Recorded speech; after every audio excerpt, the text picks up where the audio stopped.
Hi there, my name is Mark Thorin, and today we are going to be going through the bring up and operation of this little op-amp experimenter board. And this is a board that implements, I haven't actually counted all of the possibilities, but it allows you to quickly and easily implement many of the basic op-amp configurations that you might encounter in like a first year or second year electrical engineering class. After a student is introduced to RC circuits and maybe LRC circuits, one of the first active circuits that they'll be exploring is an op-amp. The circuits that the first circuits that one would build with an op-amp are pretty simple, usually just involving a couple of resistors.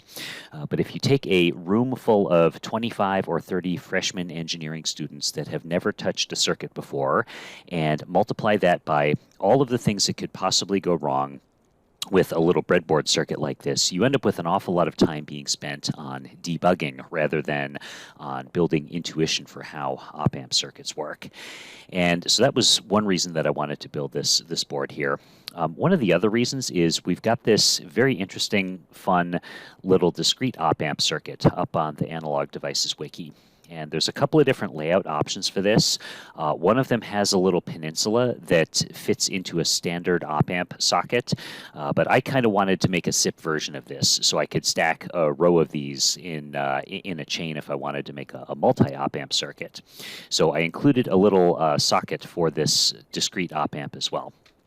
So in our experiment today, we'll be just using an OP97 that's included in the ADALP 2000 parts kit. Talking about the development of this circuit a little bit, this was my first implementation. So I soldered this up on Adafruit PermaProto boards. I try to avoid solderless breadboards if at all possible. And so I just started soldering resistors in, 10K, 1K, enough that allowed me to play around with some of these configurations here. And I use these little post connectors here and Smartboard jumpers. So these are little jumper wires from a company called Smartboard with little sockets on the end. So it lets you easily jump things around and make extensions and things like that. So this was the first prototype. And then when I decided to make a board out of it, I had been wanting to learn KiCad for some time. So let's get this out of the way here and take a look at the KiCad schematic. So this is where I started, and I started by laying down a plain old LM741 op-amp. Oops, let's undo that. Yeah, so I laid down a plain old 741 op-amp, and that was the starting point.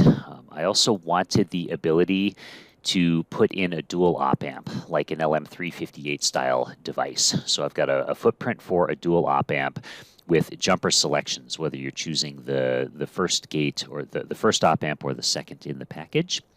And I've got this SIP socket for the Doug Mercer discrete op-amp from our website here.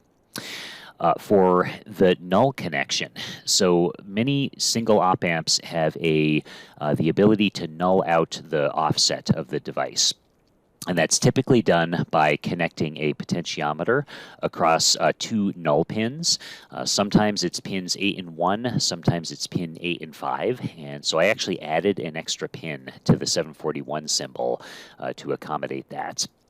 And if we follow where those NP and NALT nodes go, they go down to a little potentiometer elsewhere on the board. The null connection is sometimes taken with respect to the negative supply and sometimes with respect to the positive supply. So we accommodate that as well. We've got bypass caps because it doesn't take a very high-speed op-amp to be unhappy if it doesn't have decent bypass capacitors right next to the device itself. As far as the configurations that are supported, we've got jumper blocks that allow you to select a number of input resistors, so 100, 1K, a couple of 10Ks that you can put in parallel to make a 5K resistor, a capacitor to implement a differentiator. And in the feedback loop, we've got a little bit of compensation capacitance, just in case you decide to throw a high-speed amplifier in the socket. And similar, we've got 1K, 2K, 10K, and a couple of different options for capacitors for building integrators or low-pass filters. A just-in-case 0-ohm resistor on the output. The inputs and outputs have jumper connections for connection to our AD-ALM 2000 multifunctional instrument, as well as little loop test points here. Okay, and then let's take a quick look at the layout. Okay, so for the layout, yeah, there it is in a nutshell.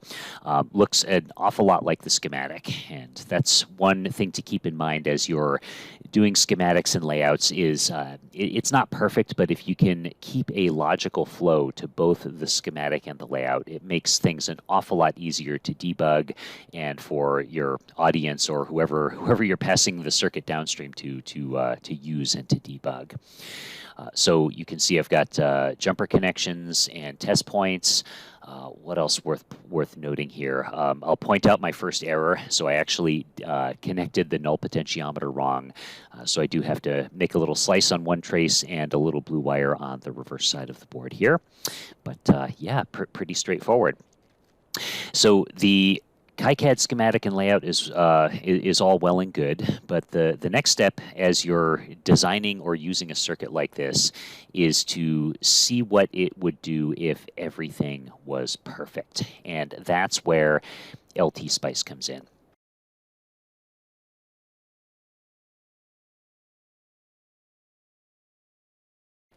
So I've got the whole schematic translated to LT Spice so that we can go in and see what the circuit would do if it was perfect, if I didn't have trace resistances or imperfect sine waves, etc.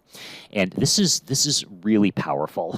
You know, some folks will have a notion that Spice is a crutch or it's a substitute for bench work, and that's absolutely not the case.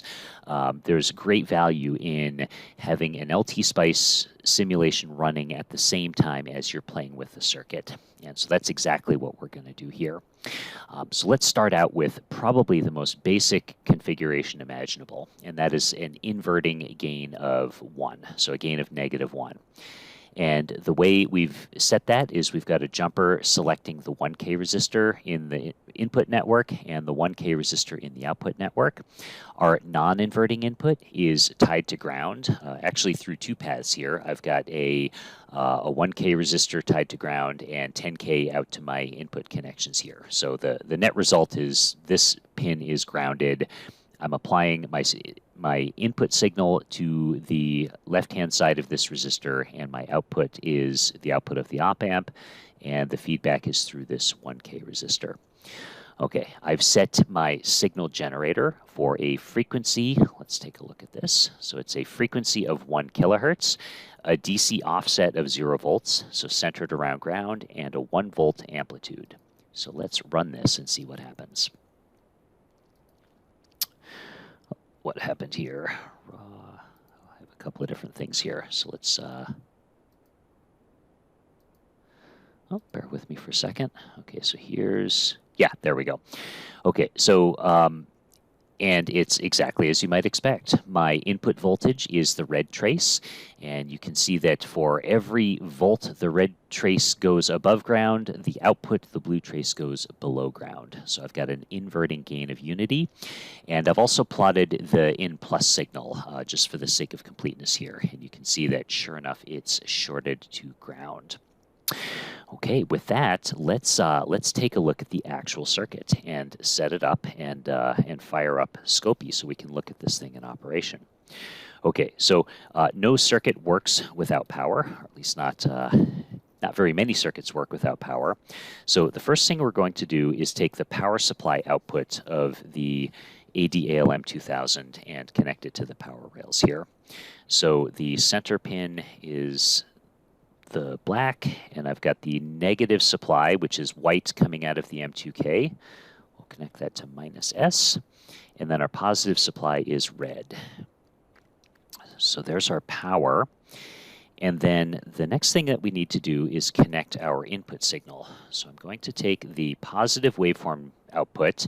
And you'll notice I've actually got the positive waveform output connected directly back to the oscilloscope input. And this is a hint at one of the first changes I'm going to make to the next revision. I'm going to give a couple of extra test points on both inputs and the output. So if I want to drive a signal and monitor it, it makes it a little bit easy. But here I've got them connected together, so we'll drive the input signal into the input here. And let me just verify that I've got, my jumpers are set properly. And then let's measure the output signal. So I've got those little extension wires on the output signal. So I'm going to make an extra ground connection here and the output connection here. Okay, so here is Scopy. So this is the graphical user interface that that communicates with the blue box with the AD-ALM 2000. So I'm going to connect to that device. Give it a minute to connect. Okay, and then like we said, nothing works without power. So I've set my power supply rails to plus 5 volts and minus 5 volts, and we can enable them as such. And let's go to our signal generator and set an amplitude of 1 volt peak to peak.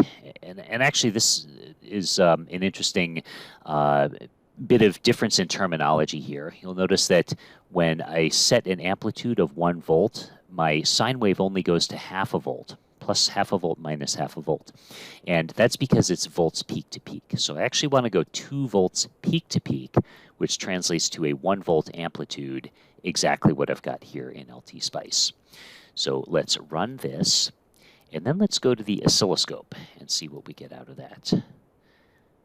Okay, and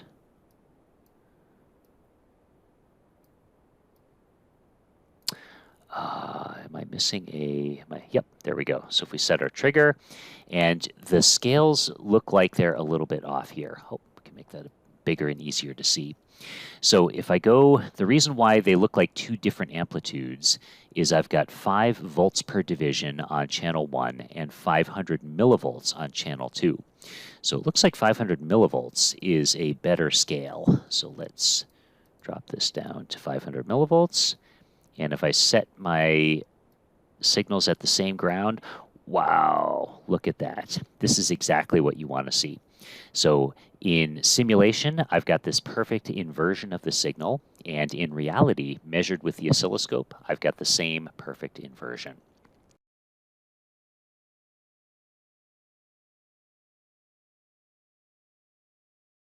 Okay, so now let's have a little bit of fun. Let's test our next configuration. So for our next configuration, let's try a gain of 2. And the way we're going to do that is move this jumper up to the 2K position and rerun our simulation. And sure enough, the red trace is still 1 volt peak to peak, 2 volts peak to peak, 1 volt in amplitude, and my output is doubled and inverted. So if my input goes up to 1 volt, my output goes down to -2. So there it is in LT Spice. And if we go over to Scopy, let's just leave it powered up and try this. So interesting fun fact about an op-amp, if an op-amp doesn't have feedback, then the output goes nuts. Any difference at the analog inputs will produce a full-scale output or a close to full-scale output. So then let's move up to the 2K position here.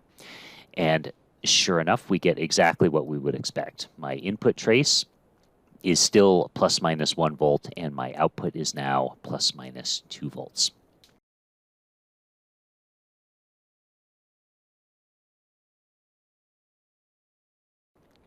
So let's try a different configuration entirely. Let's explore the non-inverting configuration. So we'll make this guy a little bit bigger. And the way we're going to do that is we're going to, what's the easiest way to do that in LT Spice? Okay, so I've got another sine wave source here. Let's just type it in. So on my inverting input, I'm going to set this to a sine wave with a 0 volt offset, a 1 volt amplitude, and a 1 kilohertz frequency, just like the input. And I'm going to, let's see, I'm going to move this jumper into this position here. And what this effectively does is it connects my input. Yes, I've got resistors here, but remember, the input to an op-amp is high impedance. So these resistors might as well, it doesn't matter whether they're here or not. It's not entirely true. You'll learn as you dig deeper into op-amps. But for R at low frequencies, this is effectively short-circuited. And then here, I'm going to simply set my, I'm going to turn this into a DC source with a DC value of 0. Okay, so short-circuited to ground, driving a 1 kilohertz sine wave into the input, and I'm going to leave these resistors as they are. So I've got 1K and 2K, and what do we think will happen here? Okay, so if you remember your non-inverting op-amp experiments or equations, the output is the feedback resistor divided by the input resistor plus 1. So you add an extra you add 1 to whatever your inverting gain is. And that's exactly what we see here. So our in minus trace is now 0, as it was, because we've shorted it to ground. Our in plus trace is plus minus 1.0 volts. And look at what our output does. It's in the same polarity, so positive input, positive output, but multiplied by 3. So let's go over to Scopy, and see if that's also the case here. So I think we're going to have to drop our scale a little bit. So 1 volt per division. And 1 volt per division. So here we're still in a gain of minus 2. So let's reconfigure the board. And I'm going to disconnect the input. And then I'm going to short the input to ground, just by tying right straight across the input there. And I'm going to drive my input into this guy over here. Okay, and wow, look at that, just like the textbook. So I've got a 1 volt input, and let's see, this is 1 volt per division, and I've got 2, 3 at the output. So just exactly as we would expect. And we can actually measure that if we turn on Scopy's measurement feature here.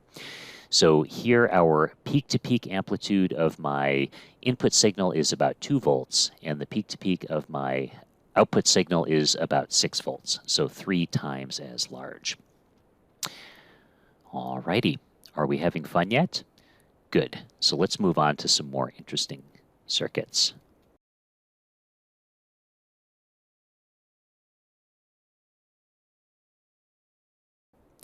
So how about these capacitors here? So you can make a differentiator by using a capacitor in the input network. And the way to think about this is at high frequencies, or if I've got a sharp step, remember a capacitor is basically a short circuit. So a quickly moving signal at the input it translates basically to a small value input resistor. And then if I've got a plain old resistor that has no frequency dependence in my output, I end up with sort of a high pass function. So let's do some experiments here. So we're going to move this into the capacitor position here. And let's move this, I'm going to short my non-inverting input back to ground. So I'm going to select none and a DC value of 0. So that's a short circuit. Okay, and then instead of this sine wave source here, I'm going to connect a pulse. And the pulse is basically, it's a square wave. Not a perfect square wave, but close enough. I'm going to start off with an initial voltage of minus 1 volt, and then I'm going to step up to 1 volt. I'm going to give very short rise times, small rise times. So this is basically a square wave. And I want an on time of 500 microseconds and 5 milliseconds and a period of 10 milliseconds. So basically a 100 hertz square wave. Okay, and then just for fun, let's select the 1K resistor here. And let's see what happens. Okay, so a couple things happen. First of all, I have fewer of these little events happening across my screen here. So let's fix that. So I'm going to increase my simulation time. Let's make it 50 milliseconds. Okay, great. So now I've got 5 events over my observation time here.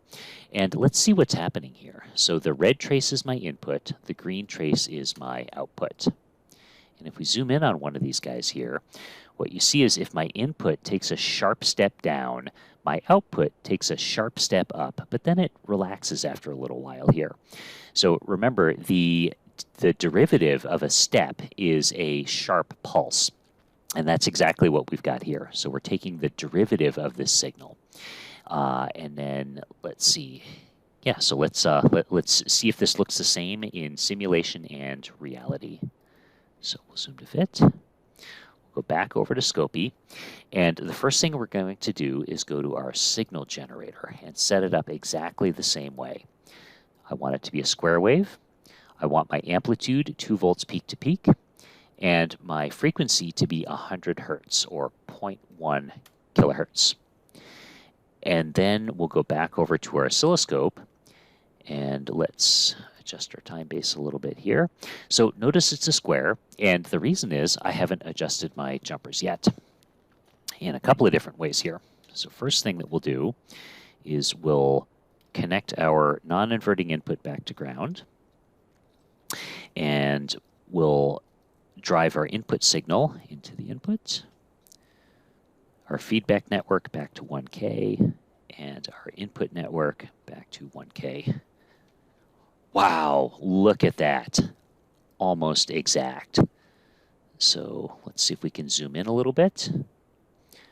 Let's see, volts per division. And then over here, volts per division. Yeah, and we can zoom in similarly here. And it's exactly what we see on LT Spice. My input signal takes a dive south, and my output signal takes a quick dive or a quick trip north. Okay, since we're having so much fun, let's build an integrator.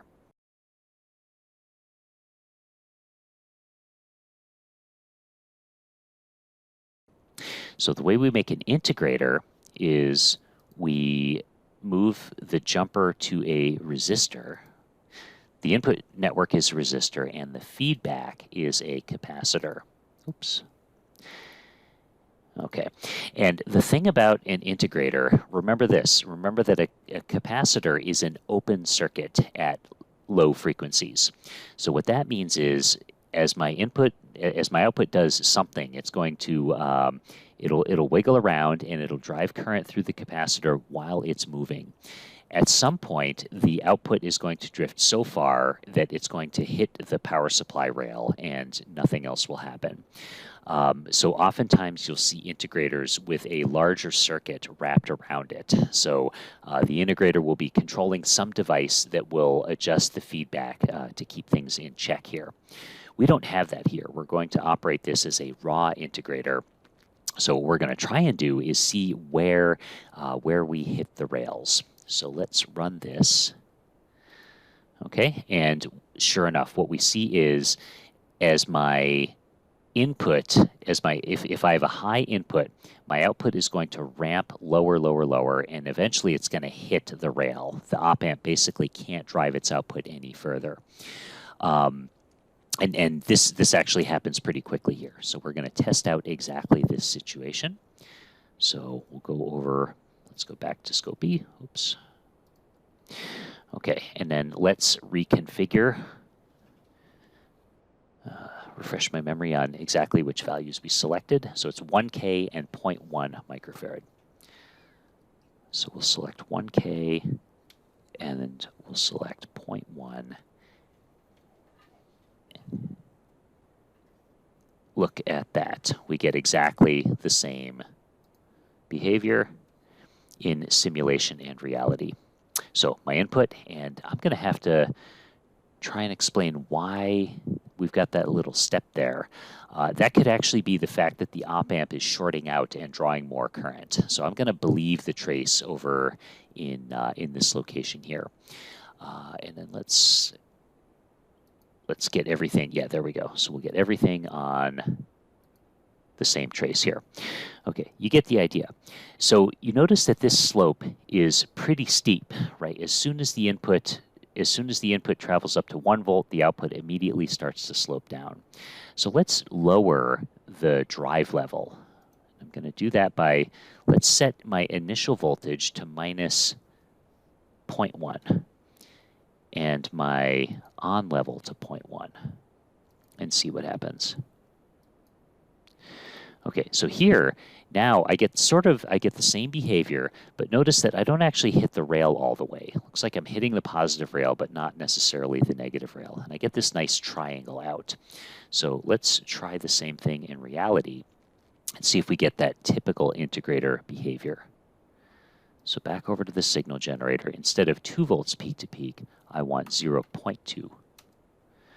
Okay, if we go back over to our oscilloscope, boy, is that still running?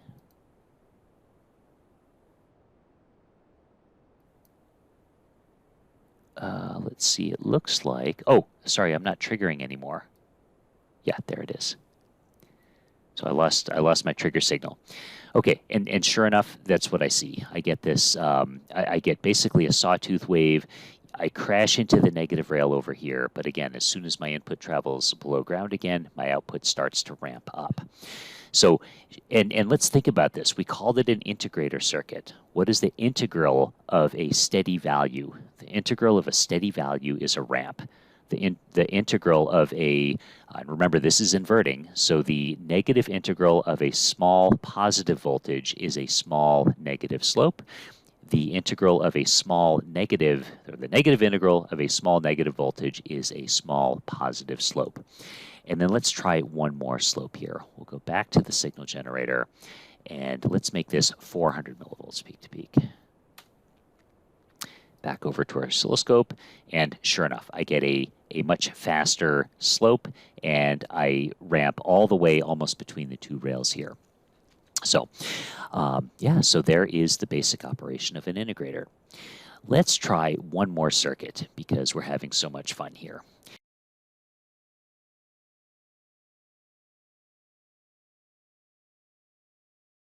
And what that circuit is, let's try a difference amplifier. So the way we make a difference amplifier is we set our input and feedback resistors equal. So 10K and 10K. And we set our input resistor to 10K, but we also attenuate by a factor of 2. So we've got 10K to ground.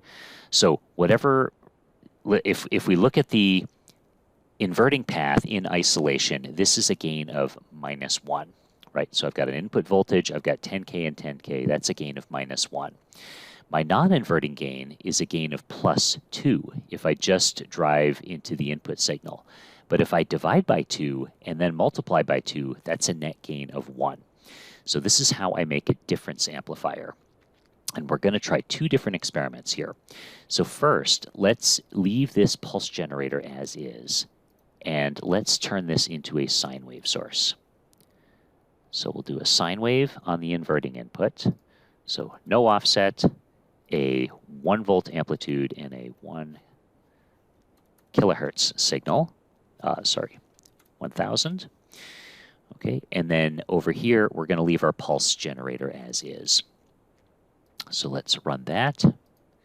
Yeah, and here we go. So what you'll notice is that let's accentuate this a little bit. So I'm going to make the pulse generator a little bit higher amplitude. So we'll keep it at a volt. So -1 volt, and our on voltage is +1 volt. Okay, there is an interesting signal. So my green trace is a sine wave centered around ground. My red trace is a square wave centered around ground. And you see that the output basically adds the 2 together, or it adds the sine wave and subtracts the step input. So let's see if we can recreate this in Scopy, or in reality. So we'll go back over to our signal generator, and we've got 2 waveform generators. So our waveform generator 1, we're going to leave as is. although let's bump this up to a 2 volts peak to peak. And did I do that right? Yeah, 2 volts peak to peak. And then we'll go to our channel 2. We'll enable that, and we'll make this a sine wave of 2 volts peak to peak. Our frequency is, what is our frequency? Is 1 kilohertz.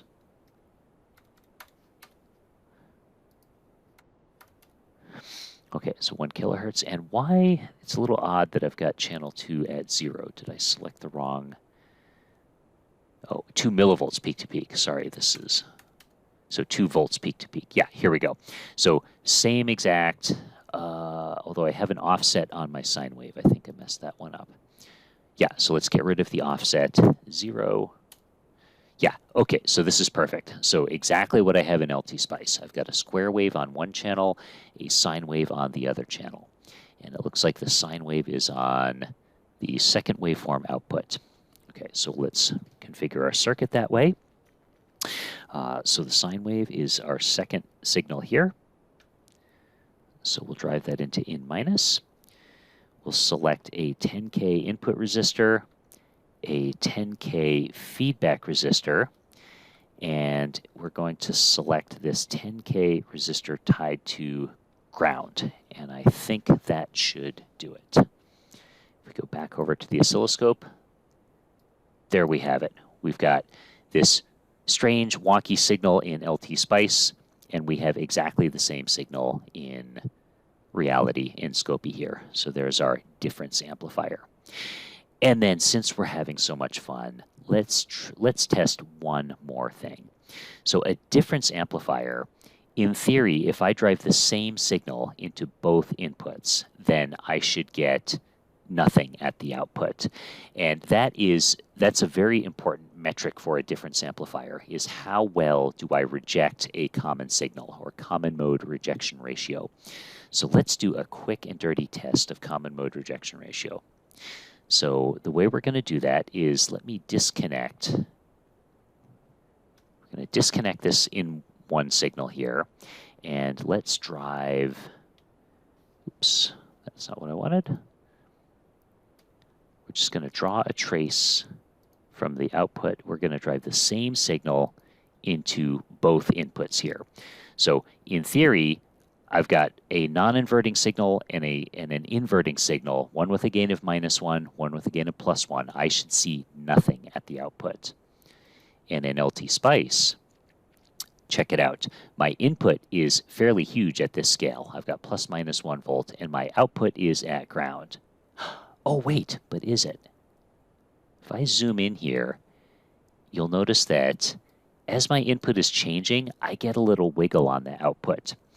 And that's because the rejection ratio of a circuit like this is pretty good at low frequencies, but at high frequencies, or for a step, that tends to fall apart because of imperfections in the circuit, how fast the different paths operate with respect to one another.